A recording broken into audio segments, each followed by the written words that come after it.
유익한 22세기 치리 채널에 오신 여러분 환영합니다. 원장님과 함께하는 치과 치료 과정 두근두근 사랑니 편입니다.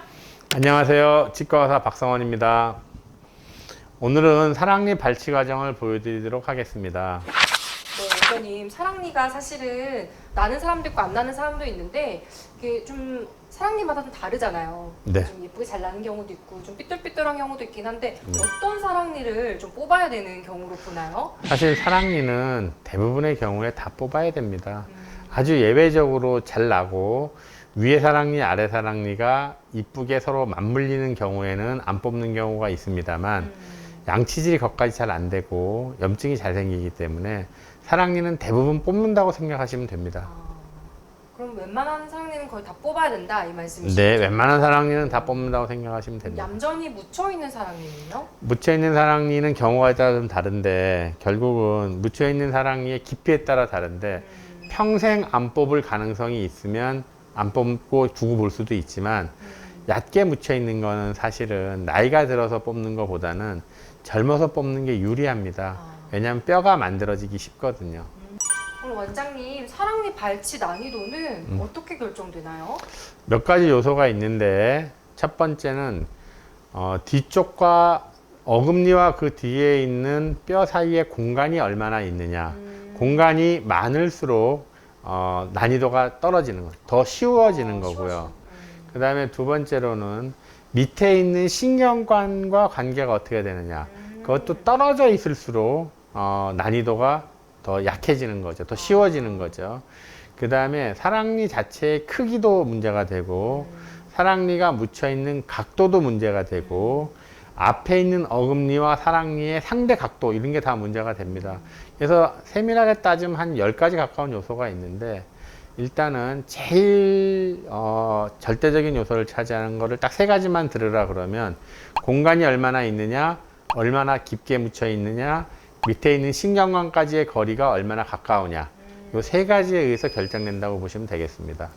그럼 완전 같은 맥락인데 그 사랑니를 제가 검사를 하러 이제 치과에 갔는데 이 사랑니는 이제 여기서 못 뽑으니까 좀 큰 병원이나 대학병원을 가라 이런 말씀을 들은 적이 있거든요. 네. 그럼 동네 병원에서는 왜 그 사랑니를 못 뽑는지? 그거는 이제 못 뽑는다기보다는 안 뽑는다고 보시는 게 맞을 것 같아요. 왜냐하면 사랑니가 부작용이 많기 때문에 뽑는 건 다 뽑죠. 치과의사 면허 있는 선생님들 중에서 좀 쉽게 뽑느냐 어렵게 뽑느냐 약간의 차이는 있을 수 있어도 뽑는 건 다 뽑죠. 그런데 효율성이 떨어지는 거죠. 그러니까 그 선생님이 절대로 못 뽑는 건 아니고 그 선생님이 뽑는 것보다 그 전공하신 구강외과 선생님들이 뽑는 게 좀 더 낫지 않을까, 뭐 이 정도라고 보시면 됩니다. 그럼 원장님은 그 뽑아보신 사랑니 중에 가장 힘들었던 케이스가 혹시 기억나는 거 있으세요? 한 10년 전쯤에 있었습니다. 보통 그러니까 구강외과 의사가 사랑니 뽑는 거는 사실 5분, 10분 단위로 다 뽑습니다. 대부분. 그다음에 아주 어려우면 15분, 20분 단위인데 제가 한 1시간 반쯤 뽑은 게 있죠, 저도.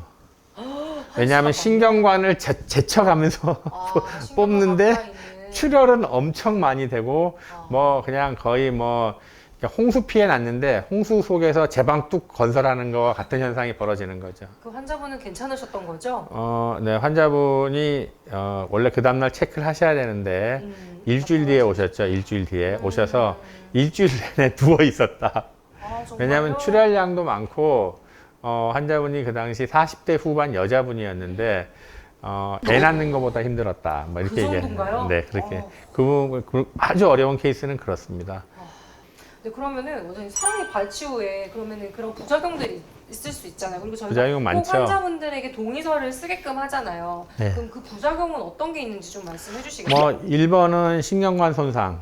뭐 비켜갈 수 없는 신경관들이 있습니다. 비켜갈 수가 없는 게 있어요. 아예 구조적으로 꼬여 있어서 신경관을 비켜갈 수가 없는 사랑니가 있고요. 신경관 손상이 1번이고 2번은 출혈에 의해서 발생하는 게 2번.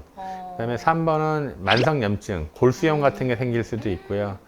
뭐 엄청 많습니다. 뭐 구강외과 교과서에 보면 한 30가지쯤의 부작용이 있습니다.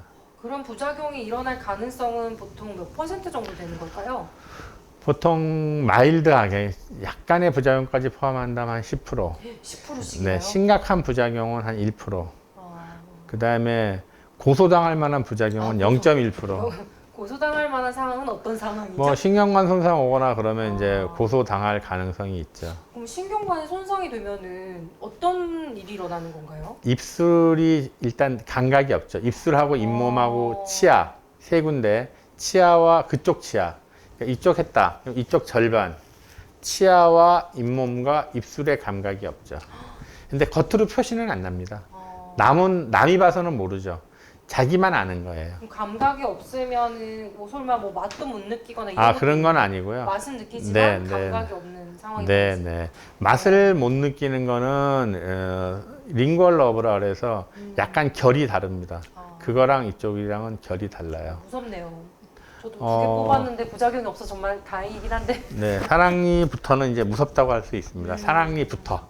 그러면은 사랑니 발치 후에 이것만은 꼭 지켜라 하는 것이 있다면 좀 말씀해 주시겠어요? 술만 안 드시면 됩니다. 술을 안 술. 드셔야 돼.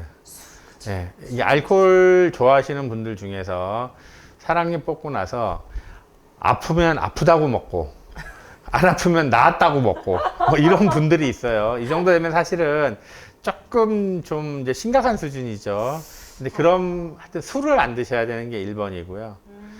술, 담배 안 하시면 좋죠. 술, 담배는 그럼 어느 정도 금주 금연을 해야 좋을까요? 원칙적으로는 2개월 하셔야 됩니다. 2개월이나요? 네, 왜냐하면은 2주도 지금 힘들어 하시는데 2개월. 2주는 고사하고 2시간도 힘들어 하시는 분들이 많습니다. 사랑니 뽑고 나가서 바로 밖에 나가서 꺼져 물고 담배 피우시는 분들 많죠.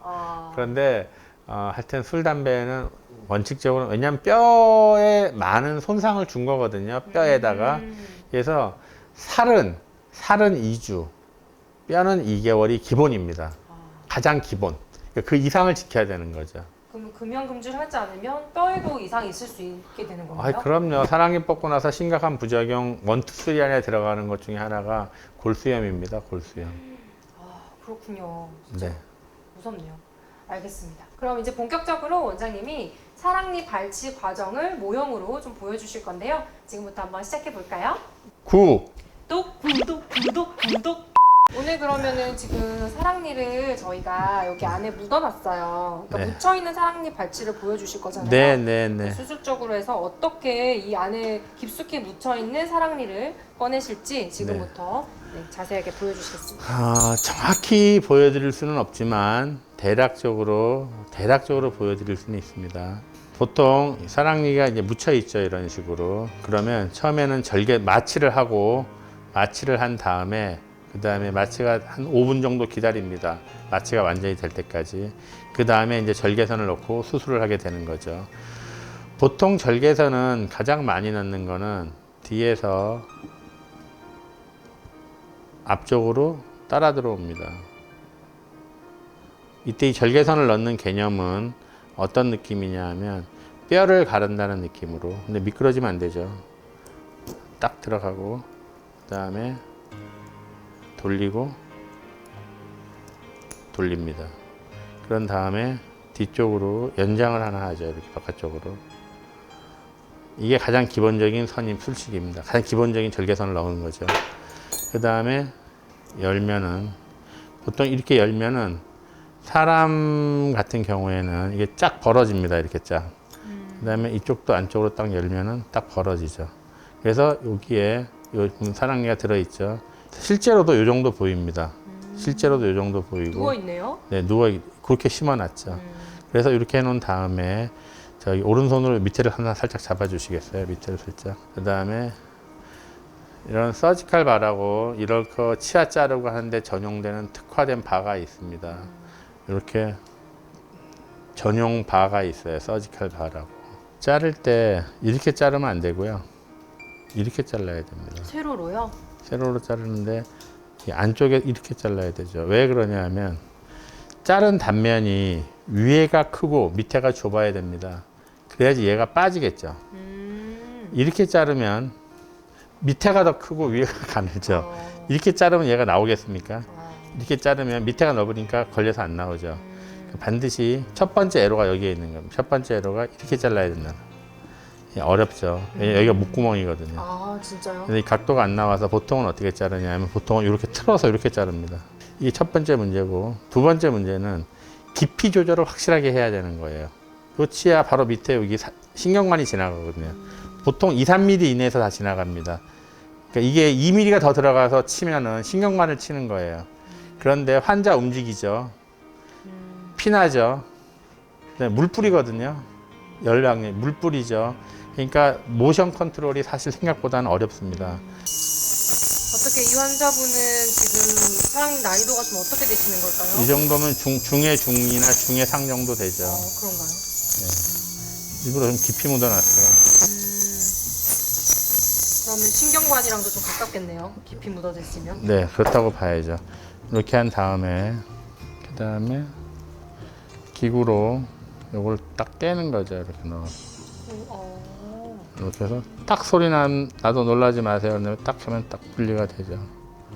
분리가 된 다음에 자 이렇게 되면 망한 거죠. 왜요? 왜냐하면 위에만 깨졌죠. 밑에가 안 깨진 거예요.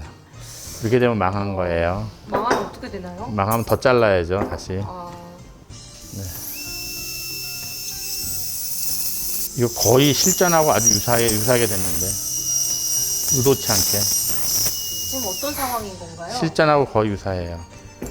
왜냐면 실전에서 이렇게 해다가 이렇게 부러지는 경우가 많고. 그러니까 원장님 의도하신 대로 안 쪼개지고 지금 조각조각 나고 있는 건가요? 네. 근데 실전에서도 이렇게 조각조각 나는 경우가 많아요.